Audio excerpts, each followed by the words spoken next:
Podcast Network Asia. Podcast Sebelum Tidur didukung oleh Podcast Network Asia.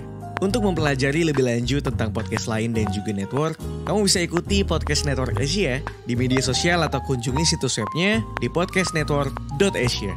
Juga didukung oleh Podmetrics, cara termudah untuk memonetisasi podcast kamu.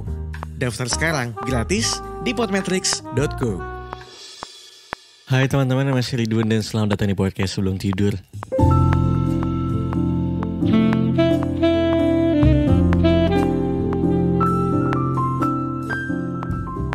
Selamat pagi, siang, sore, malam semuanya buat lo yang sedang mendengarkan ini kapanpun. Semoga lo selalu dalam keadaan yang sehat walafiat. Jangan lupa buat follow Spotify gue, Podcast Sebelum Tidur. Follow di Noise, subscribe di Noise juga, subscribe di YouTube juga. Anyway, hari ini gue ingin membicarakan tentang bagaimana proses bagaimana move on itu bisa berjalan gitu, kayak ketika semua orang merasa sedih, merasa patah hati, yang gak ketolongan ketika habis ditinggalkan sama pasangannya.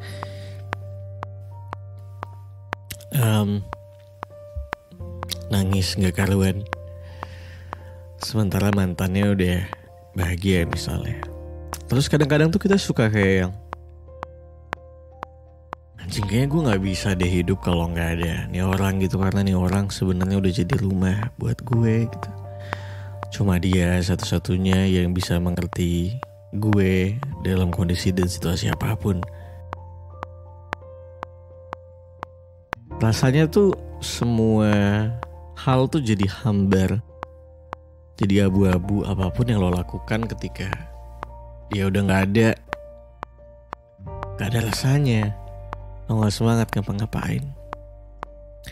Lo bahkan kadang suka merasa kayaknya gue gak akan bisa move on sampai kapanpun. I think she's the one, I think he's the one gitu. Tapi kenapa dia harus pergi? Gue sampai sekarang masih tidak paham sama konsep yang namanya jodoh. Apakah itu sudah dituliskan dalam garis tanganmu? Well, kayaknya enggak juga.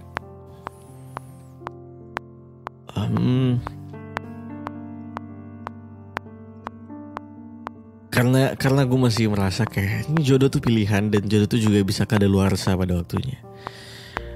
Dan momen patah hati dan putus cinta tuh kadang-kadang selalu menjadi momen yang menyebalkan. Kenapa? Kayak lo gak bisa semangat, gak bisa excited untuk ngejalanin hari lo, apapun itu. Mau kerja, mau main sama teman-teman lo juga males rasanya karena lo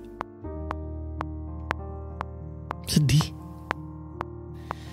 Sampai akhirnya gue baca konon katanya, bukan konon katanya ya, tapi ternyata Menurut studi katanya butuh 6 bulan untuk bisa move on setelah putus cinta. Ini gue baca lagi ya. Gue kalau udah penelitian gini kan kita masih ada kepercayaan, masih ada hal yang bisa dipercaya gitu dibanding kayak cuma asumsi doang. Sebuah penelitian yang dirilis oleh US Magazine The Journal of Positive Psychology menemukan bahwa butuh 11 minggu bagi seseorang untuk melihat sisi positif dari perpisahan. Setelah melihat sisi cerah dari hal yang tak menyenangkan, tentu move on akan lebih mudah dilakukan. Penemuan yang diteliti oleh Gary Lewandowski dan Nicole Bizocco itu juga menemukan fakta butuh 6 bulan untuk seseorang bisa move on setelah patah hati. 11 minggu pertama umumnya orang akan merasa lebih baik sama dirinya sendiri dan mulai buat strategi untuk ngebenahi dan jadi pribadi yang lebih baik. Gary dan Nicole mengundang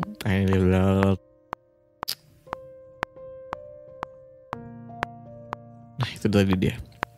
Selesai, yang lainnya gak penting yang gue bacain. So apakah ada contoh kasus yang relate gitu. Gue nggak tahu karena gue nggak pernah nanya ke teman-teman gue. Tapi ini berapa sih September ya? Oke. Gue sempat menjalani hubungan sama seorang waktu itu. Kita tidak pacaran, tapi hubungan itu cukup seperti orang pacaran. Sangat seperti orang pacaran. Mimpi gue sudah gue turahkan semua ke dia. Perasaan gue sudah gue investasikan seluruhnya kepadanya. Dibilang sayang, gue sayang banget. Sampai akhirnya waktu itu di bulan April kita berpisah. Karena keputusan dari dia. Kita berpisah di bulan April.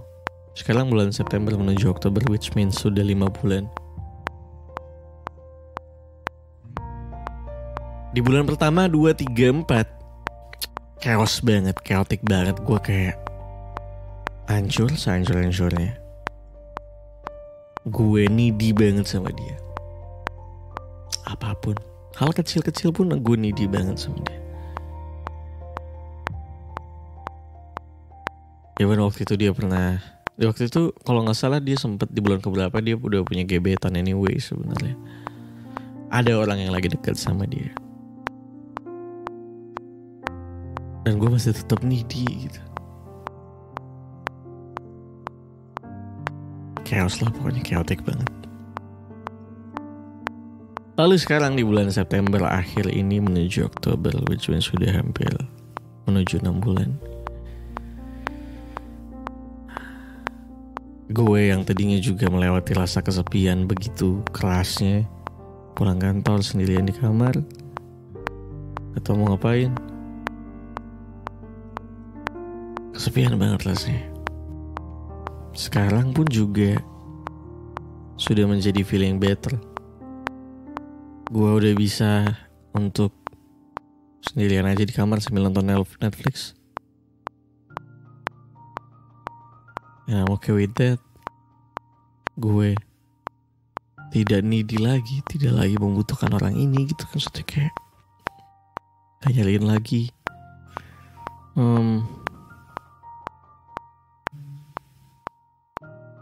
Well, kalau lo sedang merasa sulit patah hati, take it easy. The good time will come. Gue tau rasanya gak enak banget. Gue tau rasanya gak enak banget.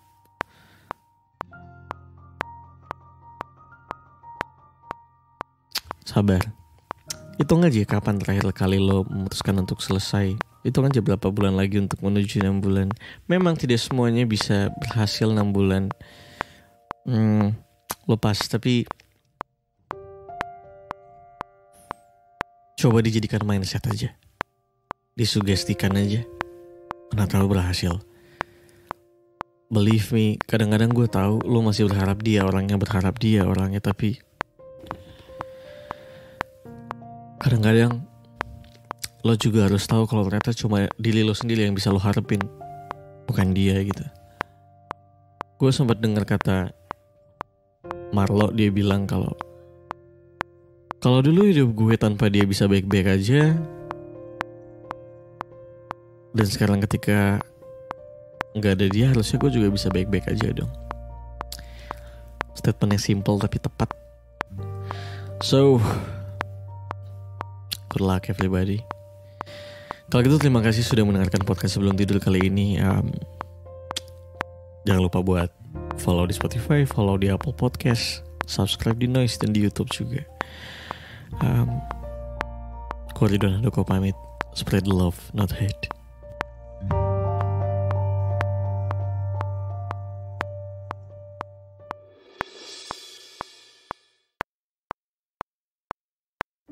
Pandangan dan opini yang disampaikan oleh kreator podcast, host, dan tamu tidak mencerminkan kebijakan resmi dan bagian dari Podcast Network Asia.